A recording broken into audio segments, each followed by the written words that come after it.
नमस्कार, बहुत स्वागत आप सभी का हिंदी खबर में। मैं हूं आपके साथ ऋतु भंडारी और शुरुआत एक बड़ी खबर के साथ बुलेटिन की, जहां धर्म परिवर्तन के नाम पर और बड़े नेक्सस का बहुत बड़ा खुलासा हुआ है। देश के 6 अलग अलग प्रदेशों से 10 लोगों की गिरफ्तारी हुई है। छांगुर की तरह ही धर्म परिवर्तन कर रहे थे ये सभी आरोपी, जहां प्रेम जाल में भोली भाली लड़कियों को फंसाया करते थे और उसके बाद धर्म परिवर्तन किया करते थे। कनाडा, अमेरिका, पाकिस्तान और गल्फ कंट्रीज से फंडिंग हो रही है, यानी कि सीधे तौर पर जो कनेक्शन है वो विदेशी फंडिंग का है। धर्मांतरण के नेटवर्क का मास्टरमाइंड आगरा से गिरफ्तार हुआ है। तो बड़ी खबर, जहां शिकंजे में धर्मांतरण गैंग के 10 आरोपी आए हैं। अब पुलिस उनसे लगातार पूछताछ कर रही है। अब तक कितनी मासूम लड़कियों को बहला फुसलाकर उन्होंने धर्मांतरण किए, अपने प्रेम जाल में फंसाया, ये भी एक बड़ा खुलासा चौंकाने वाला जल्द होगा, क्योंकि पुलिस लगातार इन 10 आरोपियों से पूछताछ कर रही है। और अब सवाल यही उठ रहा है कि आखिर शहर शहर कितने छांगुर हैं, क्योंकि छांगुर की जो गिरफ्तारी हुई थी उसके बाद जैसे जैसे ईडी की टीम तहकीकात कर रही है या स्थानीय पुलिस प्रशासन की तरफ से जांच के दायरे को ज्यादा बढ़ाया जा रहा है, तो और भी इस पूरे मामले पर कई ऐसे और चौंकाने वाले खुलासे हो रहे हैं जो हर किसी को स्तब्ध कर देता है। प्रेम जाल में फंसाकर धर्म परिवर्तन कराया करते थे, इसकी जिम्मेदारी नौजवान युवाओं के कंधों पर सौंपी हुई थी। धर्मांतरण के नेटवर्क का मास्टरमाइंड भी गिरफ्तार हुआ है। लालचंद मेरे सहयोगी हमारे साथ लाइव बने हुए हैं। लालचंद, चूंकि देखिए शहर शहर कितने छांगुर, अब लगातार ये सवाल उठ रहे हैं। अभी तक छांगुर पर शिकंजा कसा जा रहा था, लेकिन अब 10 और की गिरफ्तारी हो गई जो भोली भाली लड़कियों को अपने प्रेम जाल में फंसाया करते थे और उसके बाद धर्मांतरण का ये घिनौना खेल। देखिए, बहुत बड़ी साजिश चल रही थी। उत्तर प्रदेश ही नहीं, कई राज्यों में और विदेशों से जिस तरीके से धर्मांतरण और सबसे बड़ी की जो इसे कहा जाए इस्लामिक देश प्रदेश बनाने की या देश बनाने की बात यहाँ पर निकल के सामने आई है। क्योंकि धर्मांतरण में जहाँ उन गरीब लड़कियों को निशाना बनाया जा रहा था, उन महिलाओं को निशाना बनाया जा रहा था जो हिंदू हैं या गैर मुस्लिम हैं, उनको निशाना बनाकर उनका धर्म परिवर्तन कराया जाता था, उनको डराया जाता था, उन्हें धमकाया जाता था, उन्हें मारा जाता था, उन्हें पीटा जाता था। अगर वो भी नहीं करते थे तो उनकी वीडियो बनाई जाती थी, उनको सीक्रेट से जलाया जाता था। यहाँ तक कि प्रेम जाल में फंसाने के लिए हिंदू नाम रखकर जो है इस तरीके की पूरी साजिश की जा रही थी। छांगुर का एक बहुत बड़ा नेटवर्क है और यही वजह है कि इस नेटवर्क को निस्त नाबूद करने के लिए जो एसटीएफ की टीम है या एटीएस की टीम है या ईडी की टीम की बात करें, लगातार इस पर जांच कर रही हैं और आने वाले समय में और भी कई बड़े खुलासे हो सकते हैं, क्योंकि लगातार कई बड़े खुलासे अब तक हुए हैं। और ये माना जा रहा है कि अब जैसा कि शहाबुद्दीन गिरफ्तार किया गया है, राशिद गिरफ्तार किया गया है, ऐसे में इनसे और भी कड़ाई से पूछताछ की जाएगी और भी बड़े खुलासे होंगे। क्योंकि जो ये छांगुर है, ये छांगुर का सिर्फ धर्मांतरण का खेल ही नहीं था, ये राष्ट्र विरोधी गतिविधियों में शामिल था। आईएसआई से भी इसका संपर्क बताया जा रहा है। जिस तरीके से विदेशों से फंडिंग हुई, उस फंडिंग के जरिए कहीं ना कहीं ये राष्ट्र विरोधी गतिविधियों में सम्मिलित था। और सबसे ज्यादा ये धर्मांतरण का, क्योंकि 15 सालों से ये खेल चल रहा था। ऐसे में आपने देखा होगा कि इसको रिमांड पर भी लिया गया था, पूछताछ भी की गई थी, कई बड़े खुलासे हुए।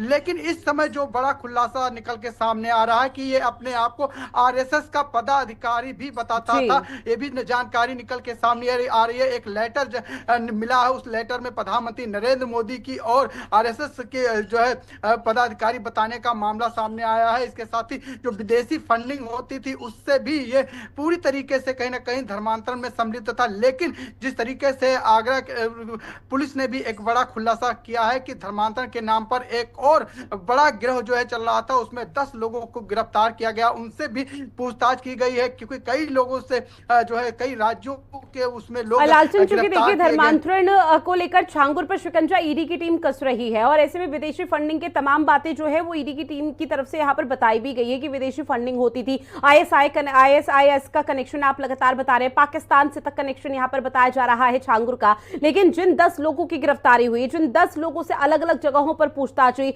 उसमें क्या कोई बड़ा और चौंकाने वाला खुलासा हुआ? क्या उनके अकाउंट में भी किसी तरह की कोई फंडिंग विदेशों से होती थी? देखिए, इस पूरे मामले की जांच जो है एसटीएफ और पुलिस कर रही है, एटीएस भी इस मामले की जांच कर रही है। छांगुर का जो पूरा जो है गैंग था धर्मांतरण को लेकर या राष्ट्र विरोधी गतिविधियों में इस्लामिक राष्ट्र बनाने को लेकर, उसको लेकर कहीं ना कहीं वो अलग टीम जांच कर रही है। लेकिन ये जो 10 लोग पकड़े गए हैं, ये अलग अलग मामला है, अलग ग्रुप है। और हो सकता है कि जब पूछताछ होगी और भी चीजें खुल के सामने आई, जी। हो सकता है कि छांगुर के साथ इसका कनेक्शन निकले। लेकिन पुलिस ने अभी साफ कर दिया, खुद जो डीजीपी हैं राजीव कृष्ण, उन्होंने साफ किया था अभी इसके साथ जो है कनेक्शन नहीं देखने को मिल रहा है। लेकिन पूरे मामले की जांच की जा रही है। धर्मांतरण का जो बड़ा खेल चल रहा था उसमें भी फंडिंग हो रही थी, उसकी भी जांच की जा रही है। कहां कहां से पैसे आ रहे थे, किनके खाते में पैसे आए हैं, क्योंकि विदेशी जो खाड़ी देश हैं वहां से ये पैसे आ रहे थे धर्मांतरण के लिए, तमाम राष्ट्र विरोधी गतिविधियों में सम्मिलितता के, उसको लेकर कहीं ना कहीं खुलासे किए गए हैं। क्योंकि उसमें एक महिला भी गिरफ्तार की गई है, पूरे 10 लोग गिरफ्तार किए गए हैं। उसका अलग ही खेल चल रहा था। लेकिन छांगुर का जो खेल था, जो खेल था वो अलग ही चल रहा था। फिलहाल दोनों के कनेक्शन खंगाले जा रहे हैं और भी ये माना जा रहा है कि और भी चीजें निकल के सामने आएगी तो पूरी तस्वीर साफ होगी। लेकिन हाँ, ये जरूर कहा जा सकता है कि छांगुर जिस तरीके से राष्ट्र विरोधी गतिविधियों में जी। शामिल था, धर्मांतरण करा रहा था और इस्लामिक राष्ट्र बनाने की बात कर रहा था, उसको लेकर अभी भी कई जांचें चल रही हैं और ईडी जांच कर रही है। क्योंकि अभी भी जो तमाम करोड़ों करोड़ रुपए मिल रहे हैं, तमाम संपत्तियां मिल रहे हैं, चाहे नवीन की बात की जाए और चाहे नीतू की बात की जाए, चाहे शहाबुद्दीन की बात की जाए, राशिद की बात की जाए, ये सारा पूरा गैंग मिलकर कहीं ना कहीं जो धर्मांतरण का खेल चला रहा था उसको लेकर जांच कर रही है। यह माना जा रहा है ईडी जो है जल्द ही ध्वस्तीकरण की कार्रवाई भी देते के आदेश देते हुए दिखाई देगी। क्योंकि तमाम ऐसे ठीक है लालचंद, संपत्तियों आपसे को ये भी ब्यौरा मिला जानेंगे, है। चूंकि देखिए ईडी की टीम की तरफ से लगातार कानूनी प्रक्रिया को आगे बढ़ाया जा रहा है और निश्चित तौर पर जब तक पूरी नहीं होगी तब तक कोई खास रिएक्शन भी इस पूरे मामले का ईडी का सामने नहीं आएगा। लेकिन इस बीच यूपी एसटीएफ का क्या रोल है? यूपी एसटीएफ की तरफ से ये जांच के दायरे को कैसे आगे बढ़ाया जा रहा है? क्या अभी तक कुछ भी ऐसा हाथ लगा जिसमें ये कहा जाए कि यूपी एसटीएफ को इस पूरे मामले से जुड़ी हुई बहुत बड़ी सफलता मिली हो? देखिए, इस पूरे मामले को यूपी एसटीएफ ही काम कर रही थी और एसटीएफ यूपी एसटीएफ के खुलासे के बाद से ही लगातार इसमें एटीएस भी काम कर रही है, इसमें ईडी भी काम कर रही है और ये माना जा रहा है एनआईए भी इसमें अंदर ही अंदर जांच करती हुई दिखाई दे रही है। उसके पास भी कई ऐसे सबूत मिले हैं जिसमें कई बड़े खुलासे हो सकते हैं। लेकिन हाँ, ये जरूर कहा जा रहा है कि ये जो छांगुर का पूरा नेटवर्क था सिर्फ उत्तर प्रदेश से ही नहीं, हरियाणा, महाराष्ट्र, केरला और तमाम राज्यों में के साथ साथ विदेशों में भी फैला हुआ था। क्योंकि जिस तरीके से जो पीड़ित महिलाएं थी उन्होंने साफ किया कि उन्हें जो है सऊदी अरब, दुबई ले जाया जा रहा था, उनको और कई विदेशों के लिए यहाँ तक कि पाकिस्तान ले जाने की भी बात कही जा रही थी। क्योंकि पाकिस्तान में जो छांगुर का कोई करीबी है, रिश्तेदार है, वो वहां पर रहता है, उसकी भी बात की जा रही थी और उस के जरिए कहीं ना कहीं ये जो नेटवर्क है वो पूरा फैलाया हुआ था। और एसटीएफ को भी तमाम ऐसे सबूत मिले हैं जिनके आधार पर लगातार कार्रवाई की जा रही है। और यह माना जा रहा है कि